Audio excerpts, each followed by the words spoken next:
ಯಾಕೆ ಸರ್ ಚಿನ್ನದ ಬೆಲೆ ಇಷ್ಟೊಂದು ಗಗನಮುಖಿಯಾಗಿ ಸಾಗ್ತಾ ಇದೆ? ನಾವು ಭಾರತೀಯರು ಎಲ್ರಿಗೂ ನಾವು ಏನು ತಿಳ್ಕೊಂಡಿದ್ವಿ ಅಂದರೆ, ಚಿನ್ನದಲ್ಲಿ ಪ್ರೈಸ್ ಅಪ್ರಿಷಿಯೇಟ್ ಆಗ್ತಾ ಇದೆ ಅಂದರೆ ನಾವು ಎಲ್ಲರೂ ಚಿನ್ನ ತೊಗೊತಾ ಇದ್ದೀವಿ, ಅದಕ್ಕೋಸ್ಕರ ಅಪ್ರಿಷಿಯೇಟ್ ಆಗ್ತಾ ಇದೆ ಅಂತ ಒಂದು ತಪ್ಪು ಕಲ್ಪನೆ ಇದೆ.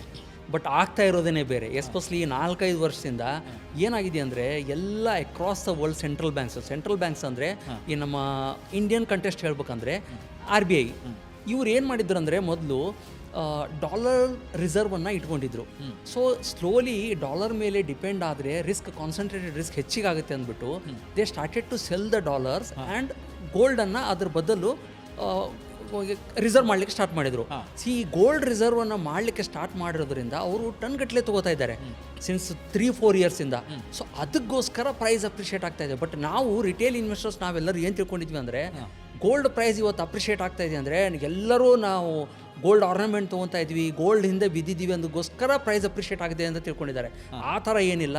ಈ ಎಕನಾಮಿಕಲ್ ಸಿಚುವೇಶನ್ಸು ಅನ್ಸರ್ಟನಿಟಿ ಹೆಚ್ಚಿಗೆ ಇರೋದ್ರಿಂದ ಸ್ವಲ್ಪ ಜನ ಗೋಲ್ಡ್ ಕಡೆ ಬಂದಿದ್ದಾರೆ.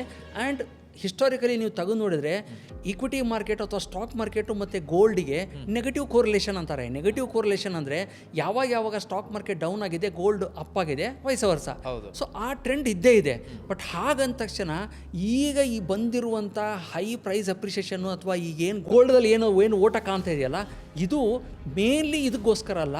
ಇದರ ಹಿಂದಿರುವಂಥ ಮೇನ್ ರೀಸನ್ ಅಂದರೆ ಈ ಸೆಂಟ್ರಲ್ ಬ್ಯಾಂಕ್ಸ್ಗಳು ಅಕ್ರಾಸ್ ದ ವರ್ಲ್ಡು ಗೋಲ್ಡ್ ರಿಸರ್ವನ್ನು ತೊಗೊಳ್ತಾ ಇರೋದ್ರಿಂದ ಅಥವಾ ಹೂಡಿಕೆ ಮಾಡ್ತಾ ಇರೋದ್ರಿಂದ ಅಥವಾ ಖರೀದಿ ಮಾಡ್ತಾ ಇರೋದ್ರಿಂದ ಈ ಪ್ರೈಸ್ ಅಪ್ರಿಷಿಯೇಟ್ ಆಗಿದೆ.